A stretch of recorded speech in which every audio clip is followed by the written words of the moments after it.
Hello, Electorette listeners. This is Jen Taylor Skinner, and I want to talk to you about midterms, which are just around the corner. You know, it all starts with the House.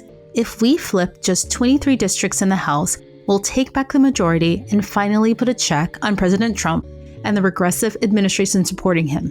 That includes the billionaire tax breaks, polluters writing clean air policies, children being ripped from their families. This is not what democracy is supposed to look like. But that's how it works with Trump and the conservatives controlling the House of Representatives. That's why we have to vote them out and flip the House in the midterms this year. We must elect progressive candidates who will hold Trump and his corrupt administration accountable. So get engaged now because it's going to take everyone. Join Swing Left at swingleft.org/electorette to find a nearby swing district. This is the best chance we have to put a check on Trump. That means protecting our health care and protecting our democracy. Everybody who wants to take a stand must do more than vote this year. We need to get fired up, get off the couch, and volunteer. Sign up now at swingleft.org/electorette.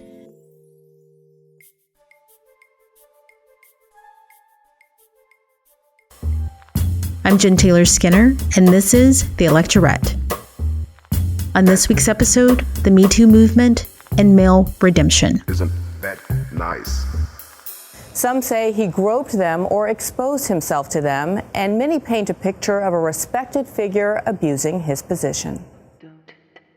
Some of the details that have emerged are simply too graphic for morning television. Two women said he walked naked in front of them after taking a shower. NBC fired the Today Show host after a woman came forward Monday evening with allegations. Now more are telling their stories. There are accusations of lewd texts and comments of Lauer exposing himself. According to a New York Times report, 5 women have accused the comedian of either masturbating in front of them or engaging in other sexual misconduct. It all started about 1 year ago. There was this seismic shift in our culture, one that no one predicted or expected. The Me Too movement was reborn. And I say reborn because the phrase was first used by the movement's founder, activist Tarana Burke, over a decade ago. But it was only shortly after actress Alyssa Milano used the Me Too hashtag last fall that Tarana Burke's movement went viral. Within 24 hours of that first tweet, the Me Too hashtag had been tweeted more than 500,000 times. But no sooner had the movement gained traction that the men who'd been accused started to plot their comebacks. And since nothing of this magnitude had happened in our culture before, no one seemed to have an answer about how to handle these comeback attempts. The latest being the comeback of comedian Louis C.K., who was quietly invited to do a set in August at the Comedy Cellar in New York. That was about 9 months following the original allegations. But rumors about Louis C.K.'s behavior had been circulating for years, as early as 2012. So I became curious about what the stand-up culture for women was like, and how Louis C.K.'s departure and return had affected their careers. I also wanted to better understand what made it ripe for this kind of abuse, and what it was like for them in a sea of male comedians. So I started talking with a bunch of local women comedians, and one of them was Shannon Quayano. And actually, I didn't know before I interviewed Shannon that at one point, not only had she looked up to Louis C.K., but she'd auditioned for him. Here she is describing her comedic style and what the stand-up scene is like for women. I think that in the Seattle comedy community that I'm often described by my outer appearance because I'm a woman of color. So, I think that is definitely a huge factor in how I get booked. I am Asian and I am also a mom, which there aren't very many comics that are parents. So I think because it just requires a lot of time, it's difficult to balance. Also, a lot of my peers are in their 20s or a lot of them are men. So I think that's typically how people see me, as she's a mom and she's Asian and she's a woman, and that's how people describe me when they're booking me. So this world's completely foreign to me. I don't quite understand why it matters that you're a woman of color. I mean, I understand it in the sense that, or in the context of you're being cast for a movie, but why does that matter in stand-up? I think that the reason why there's an emphasis on that is because I think that producers are trying to not only make their lineups more inclusive, but in terms of the audience in Seattle, there's a big appetite to see not the same old thing over and over again, which, for a long time, most lineups were typically all male, and a lot of lineups were typically all straight white males. So I think that a lot of people have been trying to diversify their lineups. And so mentioning, hey, we have women on our show, we have people of color on our show, and I've definitely been on a lot of shows where they're like, oh, all mom lineup or mom comedy night. I'm Really? really serious. Yeah. So I think it's really just to reach out to greater audiences and make comedy sort of more accessible to everyone. So, did you have any reservations about going into stand up? I mean, kind of understanding what the climate might be like for a single mom?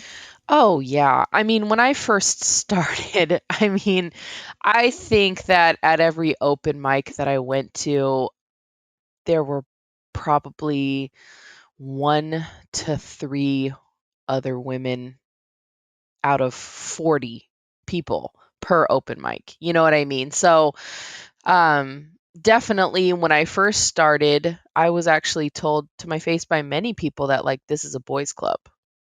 This is a guys club. Not a lot of women are doing stand up at the time that I started. I've been doing it for almost 6 years. It's changed a lot and it's still continuing to change. And um,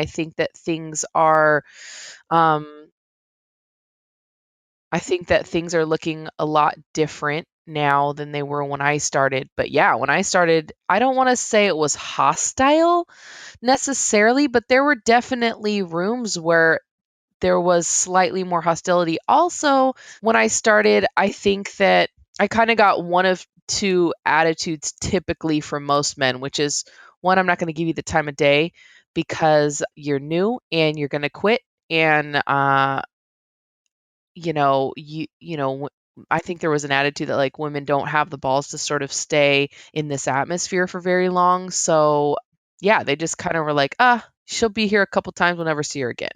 And then the other attitude by a lot of the men were, oh, here's a woman that wants to do stand up. Let me hit on her. Let me try to ask her out. Let me date her. Let me objectify her. So, not to say that was all men, of course, that's not the case. I made a lot of great guy friends that I still have to this day. But yeah, I would say a lot of men, it was they thought I was there for them to hit on me, or that they didn't need to give me their time of day because I wasn't going to stick it out.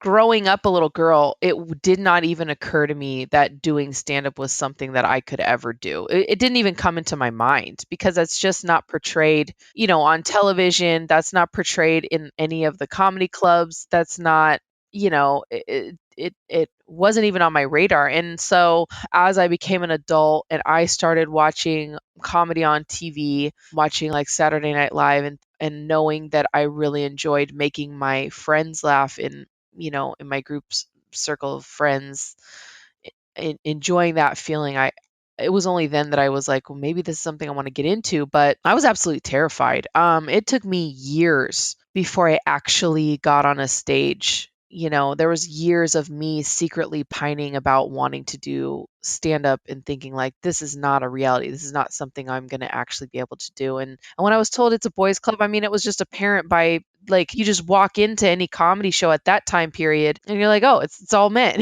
Like it didn't even need to be said. It was just obvious by reading the room. Do you remember?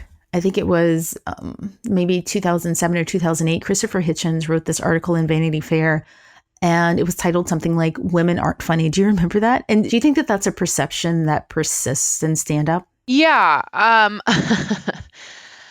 I I think that there are a lot of people that felt that way. And I think things are starting to change, but it's been a slow change.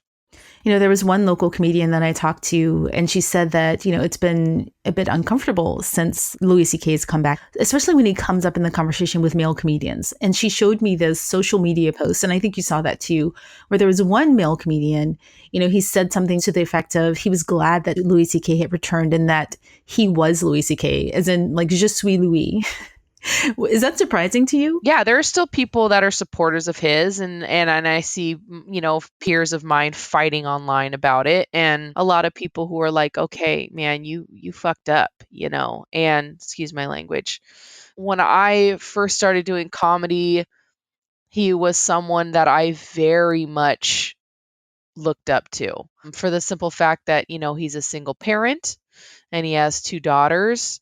And those were things that I could really relate to. I really enjoyed his self deprecating humor. I thought he was being kind of real, like I just thought, okay, he's expressing things that a lot of us feel as a parent or as someone who's just kind of facing hardships in life. And I could really relate to a lot of the things that he said. And I just thought he was so funny. I thought he's undeniably funny. And I really looked up to him. And I think most of my peers would say the same thing, that Louis C.K. was a living legend, for a lot of comics. I got to meet him a few years ago. I was auditioning for the Seattle International Comedy Competition, and he came through to watch people's auditions. Nobody knew he was coming. It was a secret. And he showed up to the Seattle Comedy Underground, and it was great. It was a great experience. He stayed after, he talked to people. He talked to me for a bit, he talked to all the comics that were there, and it was a really pivotal moment in my life, to be honest. So let's say he came back into town and you auditioned for him again and had another chance to work with him. What would he have needed to do, to make you think that he'd done the work to prove that, frankly, that he could work around women? What would make you feel comfortable? I don't really know, to be honest, how he should continue on. I don't really know. I think a lot of people are like, well, it's too soon for him to come back to comedy. It's just too soon. And then there are other people that are like, well, how long do you need to punish someone? Well, I don't see that he's been punished. I don't see that. I see it as he made the statement that he was going to take himself out and do some serious self-reflection and work on this shit. So, do I think that he has suddenly completely and totally changed and now he's a new man after 9 months? No. No, I do not. Now, here's where I might differ from many of my female peers, in that I don't necessarily think he needs to quit comedy. I know a lot of women in the comedy community feel he should quit and shouldn't come back, and I don't know how I feel about that. I think that what I would really require from him, if he is going to keep on doing comedy and showing up to clubs, is one, he needs to tell the owners that he's going to be coming through. He doesn't get to be in this elite club where he can just show up anymore, because he fucked up, right? And he lost trust. So in order to gain trust back from your audience and from your community, you need to ask permission. That's how I feel. You need to ask permission before you show up to a club, because maybe people want to know if he's going to be there so that they have the opportunity to not be there if he's going to be there, if it's going to bother them. I think he also owes the women that he assaulted a much grander apology. I don't think that that piddly letter that he did in the beginning is enough. I think that if I recall correctly, he didn't even actually say the words "I'm sorry" in the letter. He admitted fault, but I don't think he ever actually says the words "I'm sorry" in that. Some of those women that came out saying what he did to them, they're getting death threats and they're being harassed simply for stating the truth that, hey, this man did this thing and he's admitting that he did these things.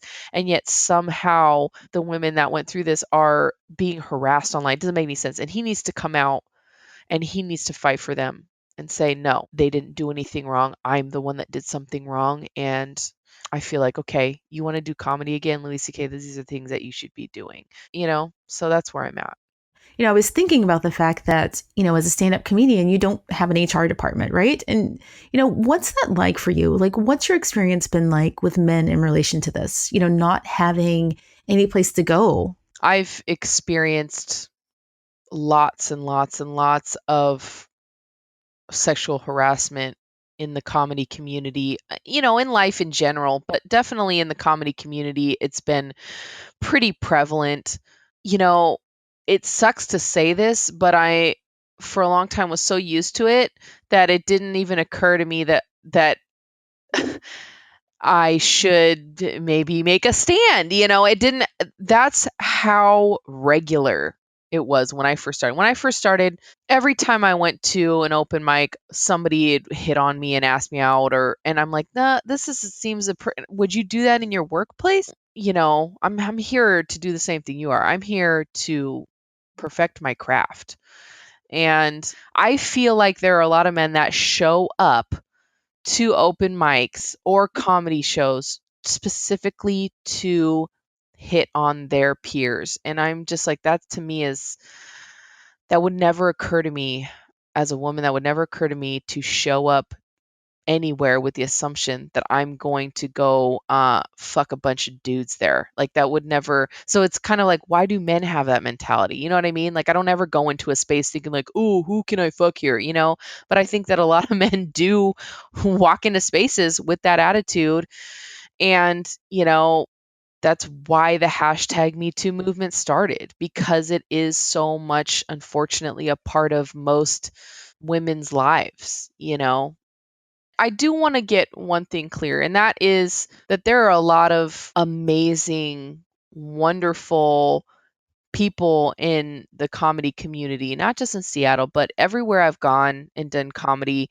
And these are people, there's no other job, there's no other art form, there's no other craft, there's no other hobby that's like this, where you are alone on a stage and you're bearing your soul and you're kind of trying to make connections, really. I mean, making a room full of people feel good and feel happy, and in return you feel that way too because you've kind of given them that thing. There's something really beautiful about it. So I want to say that I love doing comedy, and I love a lot of the people who do comedy, but it is somewhat lawless, and there is no HR department, as we've discussed, and there aren't really any rules.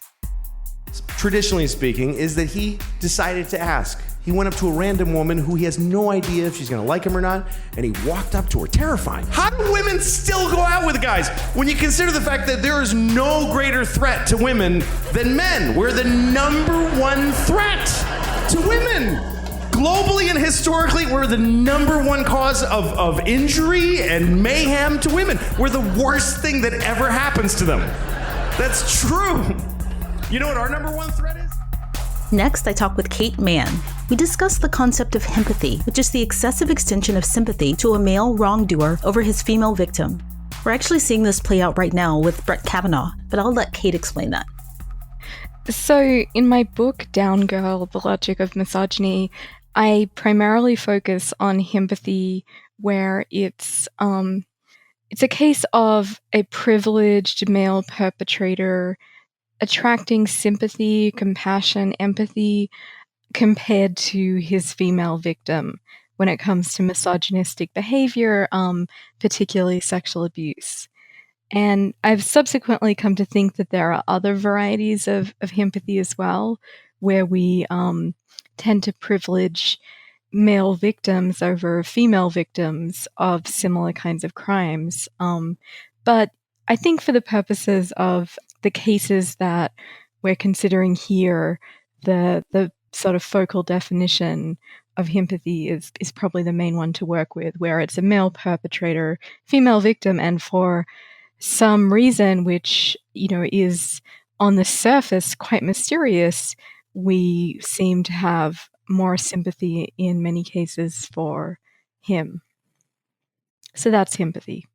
I think one of the things about what's happening in relation to redemption and empathy, is that a lot of people, mostly men, they're uncomfortable with women holding the keys to their reentry, right? And, when empathy isn't going in the direction that they desire, or, the public isn't granting them reentry quickly enough, they take the lead, right? So if you take Louis C.K.'s situation, for instance, it was only, I think, maybe 8 or 9 months after leaving the spotlight. It was he and another powerful man, who plotted his redemptive comeback routine, without any cues from anywhere other than their own opinion.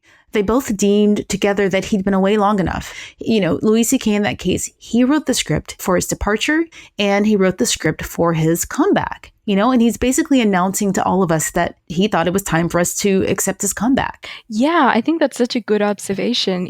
It almost seems like, to me, an instance of a dynamic that goes hand in hand with empathy, which is the giving and taking dynamic, where privileged men tend to take or expect to be given desirable goods from particularly female sources in a heteronormative culture. So forgiveness tends to be seen as their birthright. And I think you're right that, taking the lead and announcing their comeback rather prematurely, because it's not up to them as to when they're invited back, that's really an instance of this sort of entitled sense that one can resume one's public persona and take the stage again, metaphorically or literally, when you think you've done your time. And again, that's an odd phrase that is sometimes used here because these people haven't served jail time. They just haven't had extraordinarily privileged positions in the media or as comedians, or, the potential for, the position of Supreme Court Justice to be withheld. So we're talking about not punishment, but the delaying or postponing or withholding of extraordinary privileges, which, do sometimes require higher moral standards. You remind me of another observation I've made, around the language that's used to describe, the experience of these men, right? People say they're often being destroyed, or their careers are destroyed or ruined, right? They're being ruined, which is far more dramatic than what actually happens to them, right? In most cases, it's just a downgrade in their privilege or, the luxury that they're used to.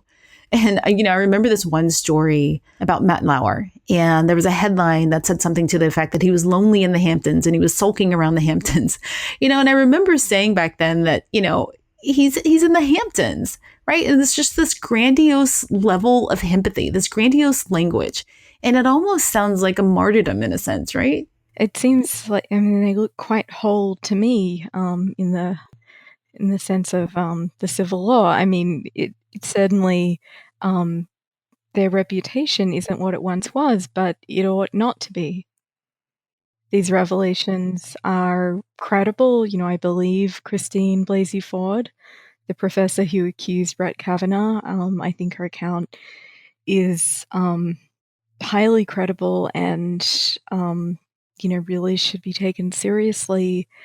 And I think it would be a disgrace if Brett Kavanaugh was confirmed to the Supreme Court, given what she's revealed at great personal cost, and to no personal advantage that I can discern. There's another phrase that you use in your book, and I think it describes what's happening with the Brett Kavanaugh nomination right now. And it also applies to, what happened with Anita Hill. It's the phrase testimonial injustices. And I think the example that's given in the book is the character from the movie The Talented Mr. Ripley that was played by Gwyneth Paltrow, March Sherwood. I think that's the character's name. So can you describe what testimonial injustices mean? So testimonial injustice is Miranda Fricker's phrase, the philosopher who wrote a book that has been really deservedly influential in philosophy and beyond, called Epistemic Injustice. And one variety of epistemic injustice, namely testimonial injustice, refers to this situation where less privileged people, relative to, I think, often audience members or perhaps someone they're in testimonial conflict with, they're taken less seriously or dismissed as lying or as hysterical, rather than listened to with the seriousness they deserve. So in one of her classic cases, it's Marge Sherwood being dismissed as basically a hysterical woman by Herbert Greenleaf when Marge is airing warranted suspicions that her fiancé has been done a mischief by Tom Ripley, the talented Mr. Ripley. So yeah, I think Christine Blasey Ford will, face the challenge of testimonial injustice in order to be heard. I just hope she is. I hope we've learned our lesson since Anita Hill testified, and it did not have the effect it should have. Her words were out there, but they may as well have been silence given the effect it had on the outcome.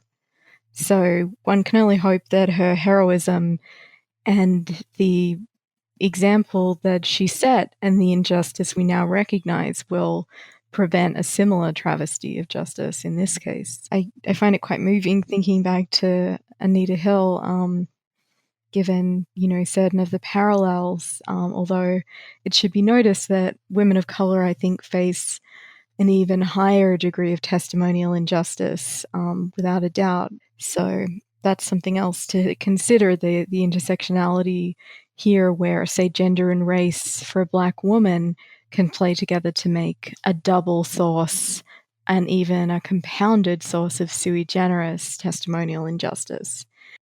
Another feature of this exonerative journey, the deployment of women as human shields, right? And again, Brett Kavanaugh is a perfect example of that, right? Those 65 women who signed the letter in his defense, attesting to his character. The logic is often that, if they deploy women to testify to a man's character, that because they're women, that they literally represent the victim and they're beyond indictment. And therefore, by proxy, the man is beyond indictment.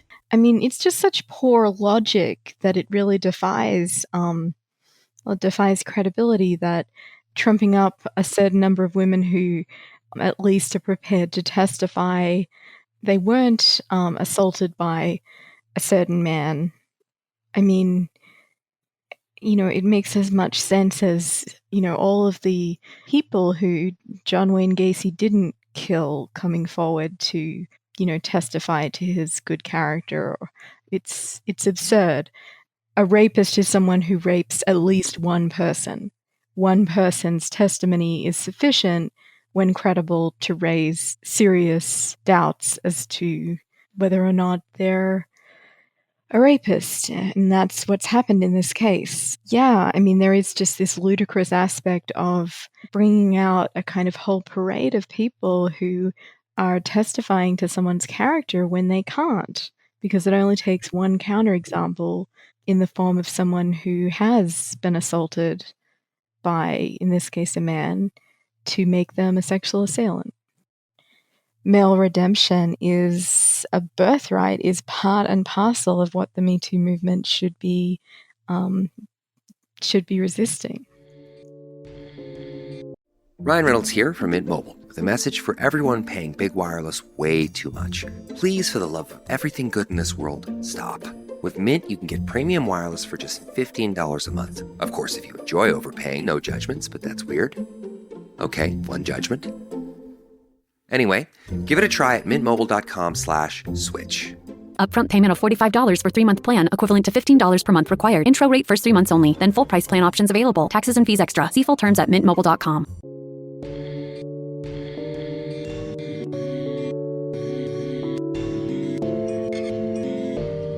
I mean, we can paint a fucking redemptive pathway, but it's just not what they want to hear. Right. All right. That's Dr. Sarah Myrie, actually. And Sarah is a climate scientist and an outspoken advocate for women. And she was actually one of my very first guests. Sarah actually came back to discuss a local case where 2 influential men used their power to shape the narrative around multiple rape allegations made against one of them. You do all of the work, and you stay and you continue to acknowledge your damage that you've done. You don't just step back like Louis C.K. back into the ring to applause. Fuck you. It's insane that you would think that would be an appropriate step to make, because it's clearly insufficient. It again still centers him as the arbiter of what is real, and where the moral value should be and what should or should not happen in public. So it just stinks. It's gross. And you can't how do we get out in front of this without men acknowledging that they have centered themselves for their entire, professional and personal life? I don't know. I want to talk about that essay that you wrote, the one about the local case of Himpathy, where, these two powerful men here use their power to shape the narrative around some pretty serious rape allegations. So tell me about what happened there.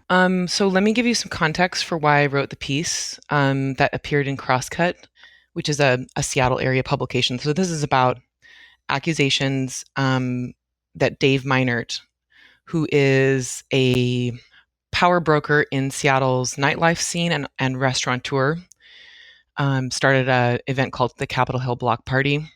Powerful man connected to other powerful men. So Dave was accused of raping, assaulting, and harassing. It's now up to 11 women, I believe. So I've been writing for The Stranger, which is one of Seattle's newspapers. I write kind of science commentary, cultural commentary. And Dan Savage is the editor of The Stranger and also hosts Savage Love podcast and is this sex columnist and a very famous person. And so Dan has been friends with Dave Meinert, and Dan published a piece because he's the editor. It was his purview to publish it. And he published a piece about how it was entitled "When Your Friends Do Terrible Things." And the thesis was essentially, just because I didn't see it doesn't mean it didn't happen. And it was a piece that allowed Dan to narrate the entire public crisis around this man's predatory behavior and essentially excuse himself and reframe the narrative and center his response to the crisis as part of the story. So I found it hugely problematic and indicative of Dan Savage's internalized misogyny and his centering of the male narrative as a power broker in the culture. And so I wrote this piece about Dave Meinert and the himpathy shown towards Dave Meinert and the particular problematic role that Dan Savage played in elevating an exonerative narrative for Dave Meinert. And I published it in an adjacent journal in Seattle. So it's pretty uncomfortable because it put me sort of at odds with the journal that I've been a huge fan of for a long time. I've been a fan of Dan Savage for a long time, but I think it was a really necessary step to take in Seattle politics. Yeah, we're both Seattleites, right? And if you live here, you're aware of both these men because they're powerful and they have really high profiles. And Dan Savage specifically, I've been a fan of his work, and he's been an outspoken progressive advocate, especially around LGBTQ issues.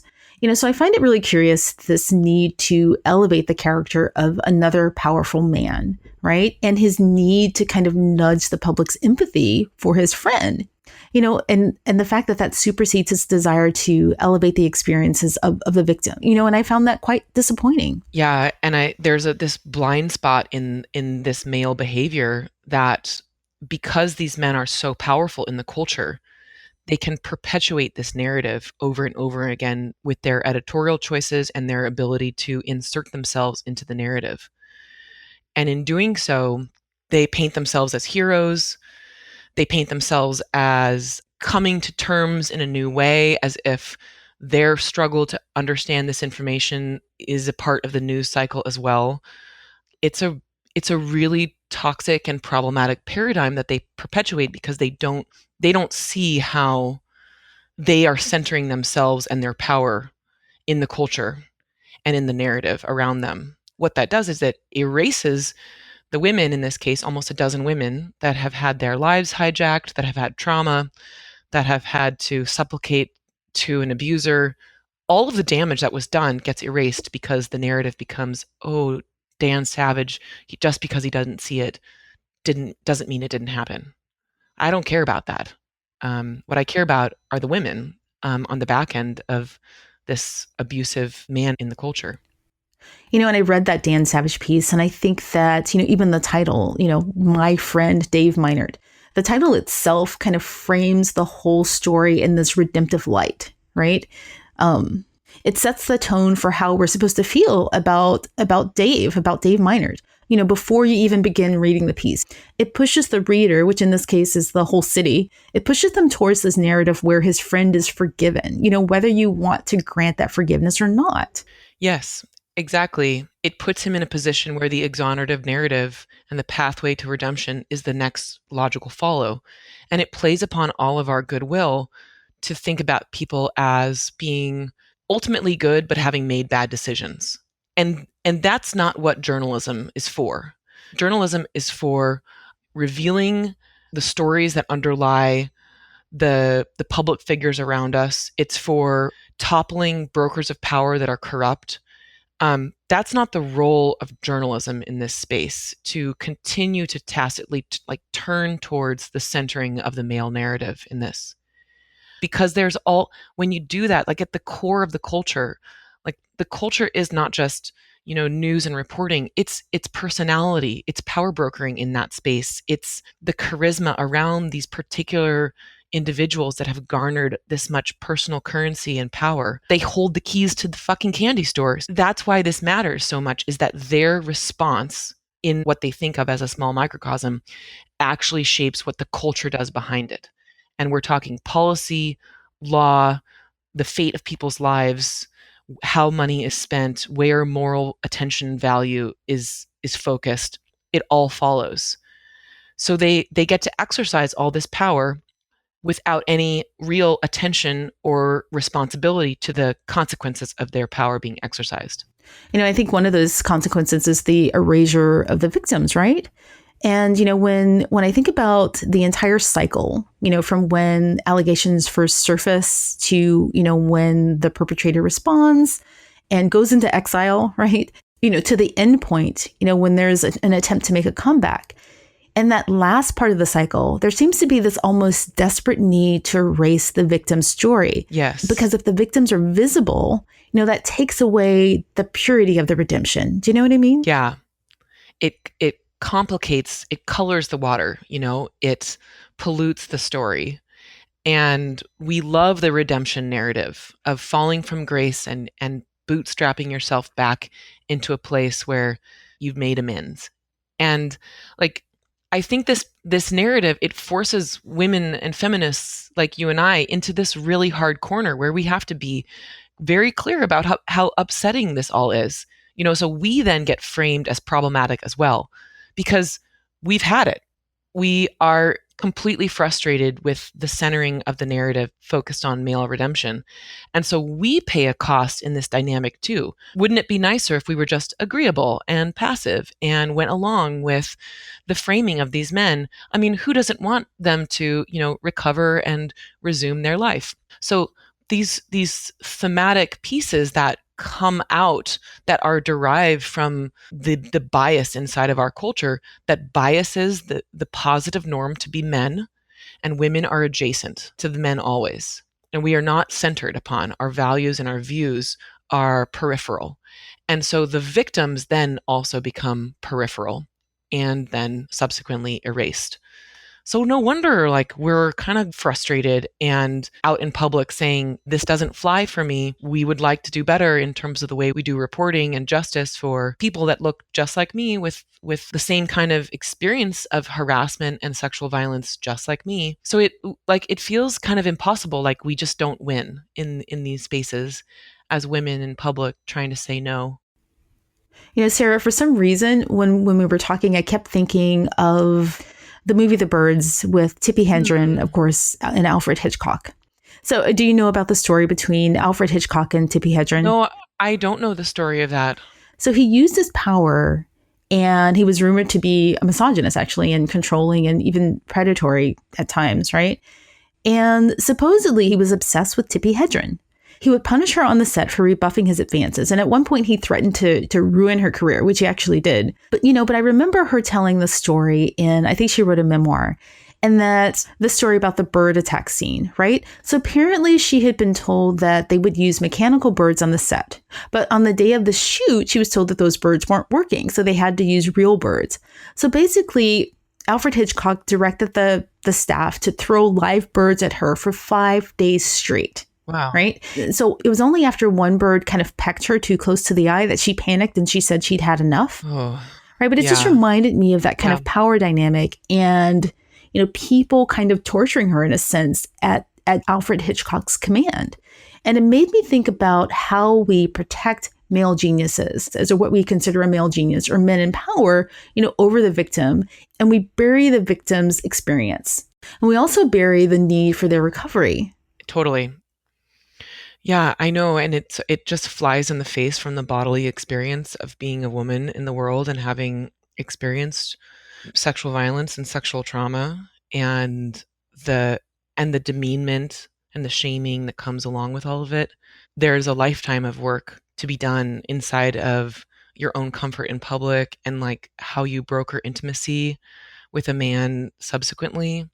It's amazing the damage that can be done in a very short amount of time to these fundamental feelings of worth and safety. And that story is unpalatable to the culture. We want women to don't bleed every month, clean that up, don't have real pieces that can be wounded. Your wounding is not important. Just clean it up. And we would prefer you to return to that palatable product, that sexualized product that we find to be the most entertaining and the most interesting. And so you get this feedback about your own humanity in these spaces, the way that you process trauma and the person that you are because of the experiences that you've had. No one cares and it's irrelevant. Those of us that are contributing to the Me Too movement that have had trauma and violence, we get pushed into spaces inside of institutions or in the public where we have to use our trauma to just garner relevancy. And it's a really uncomfortable transaction because it shouldn't require my trauma, my personal trauma, or the trauma of Louis C.K.'s victims to get the attention of the culture to say, this is wrong, this behavior is wrong. So it's again like the feeling of like we don't win by staying silent and we don't win by speaking up.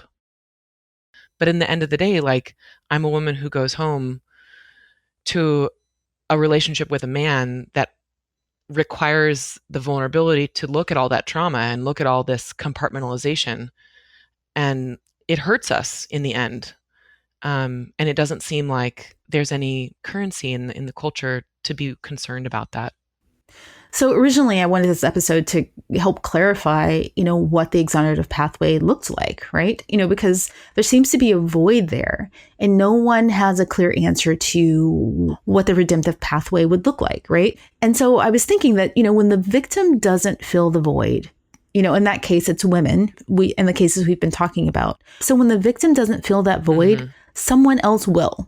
Yeah. Right? And typically it's someone that you don't want to fill that void. It's not so hard, right? What you actually have to do is you have to care about what women care about, and you have to listen to women. You have to believe them when they say, this is what an exonerative pathway for me would look like. Like Louis C.K. has enough money that he could literally assemble a working group for comedy in general, like comedy writ large. He could assemble a working group of women comics. He could catalog and describe all of their concerns about the culture. He could elevate that in multiple platforms. He could write op-eds. He could fund a nonprofit organization. There's tons of work that he could do out there to really center and value the voices of these women that were victimized. It's not hard. I think that these exonerative pathways, there is a pathway, but it actually requires you addressing the concerns of the people that you hurt the most.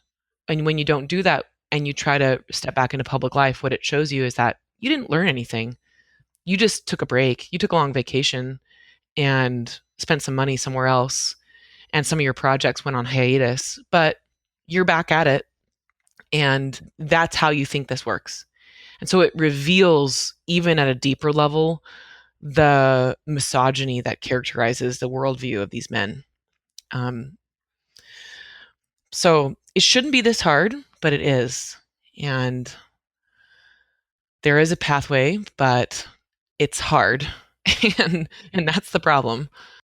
I was just talking to some women comedians about Louis C.K. And, we were talking about how how he kind of took the initiative and came back way too soon. And he made a bunch of women uncomfortable, there appears to be an absence of remorse there, frankly, the only consistent answer that I keep getting in relation to this is that, I think people consistently say for a lot of these comebacks that it's too soon, right? Because, frankly, the Me Too movement, it started less than a year ago. I don't think a lot of people realize that it has been less than a year. We do love an exonerative pathway in the culture. Like, we would elevate the service of a male comedian to change the culture. And we would say, you could choose that path and you could be really, really appreciated. But they don't turn towards that path because they actually fundamentally don't value the movement and what Me Too actually stands for. Yeah, but, whenever I would ask that question of myself, what does redemption look like? What should these comebacks look like? My chest would tighten, right? And I get really pissed off. I just didn't want to think about them. I wanted to spend my mental energy and my emotions thinking about how to map out a path for the victims. And, how will they recover their lost opportunities, the lost jobs, the lost wages, and who will help them regain their confidence and help them feel safe, right? Like, that's the path that I'd rather spend my mental energy on right now. Why can't they do their own work for themselves? Why does it always require us moving into their spaces and saying, this is how you respect other people. This is what it looks like. This is not about you. Your feelings are not that important here. There is a pathway, but it's not going to be comfortable. One of the things I'm realizing recently in this space with my relationship with men in general, I feel sometimes like I'm circling the bottom of a toilet drain with the culture. You have to go as low as possible. How many times do we have to say physical and sexual violence does huge damage in professional and personal settings? We are constantly negotiating our complicitness with the male ego versus our outrage with the male ego. Like, that's basically where I'm at these days. So luckily, like, at least I can grow from here, right? At least there's places to grow out of this, like, for me personally. And I think for our listeners and our community of sisters and women and advocates that are doing this work, the work is in front of us. And if we do this work now, our daughters and our sons will have to do less of it in the future. And that's one of the things that sustains me to continue to show up.